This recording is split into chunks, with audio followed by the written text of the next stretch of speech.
Good morning, America. This is GPT News Headlines. Politics, power, and play. These are your top stories for today. Headline News.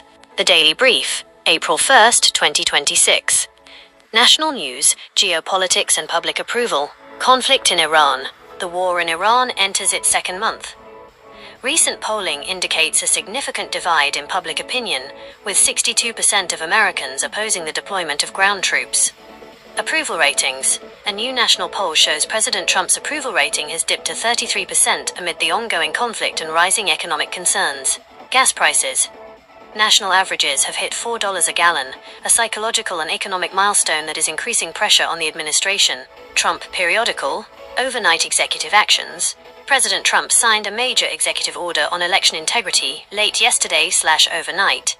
Key provisions include citizenship verification, directing the DHS and Social Security Administration to compile state citizenship lists to verify eligibility for federal elections.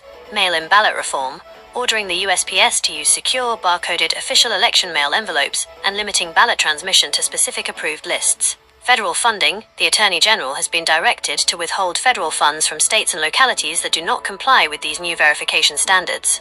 National sports. A reality check for U.S. soccer. USMNT struggles. The U.S. men's national team suffered a 2-0 loss to Portugal in Atlanta last night.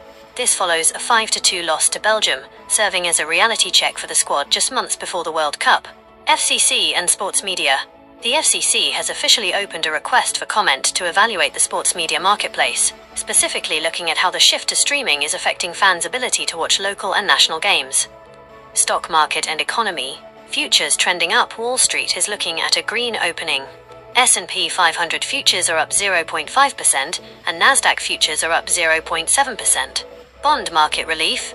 The 10-year Treasury yield has stabilized at 4.28%. While still high, the lack of further increases is easing pressure on tech stocks and real estate, entertainment, icons, and legal battles. Swiftie legal woes. Taylor Swift is facing a trademark infringement lawsuit from a Las Vegas performer over her latest album title, The Life of a Showgirl. Euphoria casting. Sharon Stone has confirmed she is joining the cast of Euphoria for the upcoming season, discussing her role and her long-standing advocacy for women in Hollywood. New cinema. Actor David Oyelowo is generating buzz for his performance in the new psychological thriller, Newborn. National weather forecast. Coastal systems. Rain and heavy winds are hitting the west coast today, marking the coolest temperatures seen in California since February. Spring outlook. The National Weather Service expects widespread warmth across the central and southern U.S. this month, though dry conditions continue to plague the Rockies and Plains, raising concerns about drought persistence.